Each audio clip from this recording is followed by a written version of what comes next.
अवधूत चिंतन श्री गुरुदेव दत्त श्री स्वामी समर्थ महाराज की जय। नमस्कार मित्रांनो, दत्त संप्रदाय चॅनलमध्ये आपलं स्वागत आहे। आज आपण सुंदर मठामध्ये जाणार आहोत। श्री स्वामी समर्थ महाराजांच्या दर्शनासाठी श्री क्षेत्र पळसदरी येथे जाणार आहोत। स्वामी समर्थ महाराज या ठिकाणी तब्बल 22 दिवस राहिले होते। रायगड जिल्ह्यातील प्रति अक्कलकोट म्हणून हे स्थान ओळखले जाते। अत्यंत जागृत असा हा महाराजांचा स्थान आहे। येथे जाण्यासाठी जवळील रेल्वे स्टेशन पळसदरी आहे। जर तुम्ही कार किंवा बाईकने जाणार असाल तर चौक किंवा कर्जतवरून जाऊ शकता। 30 मिनिटाच्या प्रवासानंतर मी मंदिराजवळ पोचलो। हा समोरील मठाचा गेट आहे। हार, नारळ, पेढे घेण्यासाठी इथे स्टॉल आहे। त्याआधी हातपाय धुवून घ्या। 5-10 पावले चालल्यानंतर लगेचच मठात जाण्यासाठी दरवाजा आहे।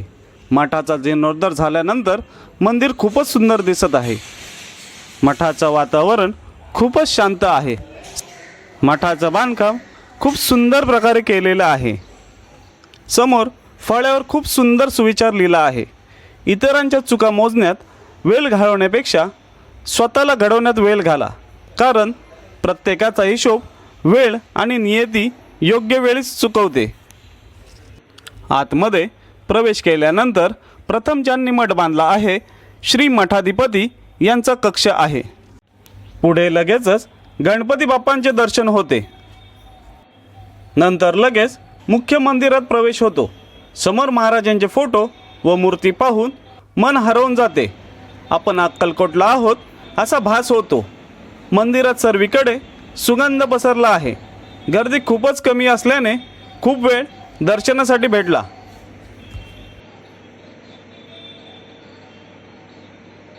दर्शन घेतल्यानंतर लगेचच उजव्या हाताला महाराजांची उभी मूर्ती आहे। खूप सुंदरच अशी मूर्ती आहे। बाजूला लगेचच महाराजांच्या विश्रांतीसाठी पलंग आहे। त्यावरती महाराजांच्या पादुका आहेत। हा समोरील फोटो पाहून असं वाटतं महाराज आपल्याकडे बघत आहेत।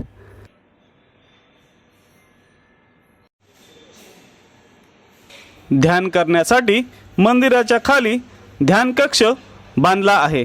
तिथे खूप शांतता असते। ध्यान कक्षामध्ये महाराजांची खूप अशी सुंदर मूर्ती बसवण्यात आली आहे।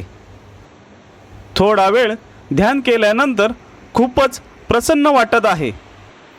मंदिरात आपण न पाहिलेली महाराजांचे खूप फोटो आहेत। बाहेर आल्यानंतर सभामंडप दिसतो। मंदिराच्या बरोबर मागे भला मोठा पिंपळाचा झाड आहे।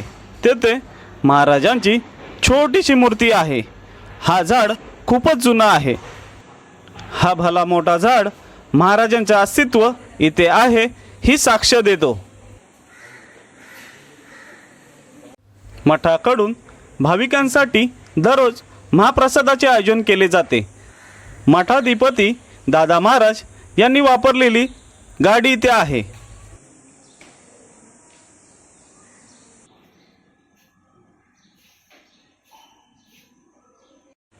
समोरील महाराजांची भली मोठी मूर्ती पाहून मन प्रसन्न होते। असं वाटतं महाराज स्वतः तिथे बसले आहेत। समोरील बोर्डावरती मठाची माहिती दिली आहे। महाराजांचे अस्तित्व इथे होते त्याची साक्ष इथे दिली आहे। सर्व माहिती वाचल्यानंतर बाजूला असणाऱ्या मठाधिपती श्री गुरुवर्य दादा महाराज यांच्या समाधीचे दर्शन घेतले।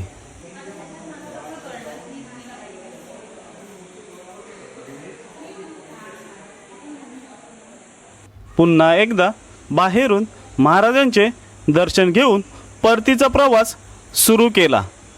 तुम्ही स्वामी भक्त असाल तर या मठाला नक्कीच भेट द्या। अशा प्रकारे आज आपण पळसदरी मठाची माहिती पाहिली। धन्यवाद।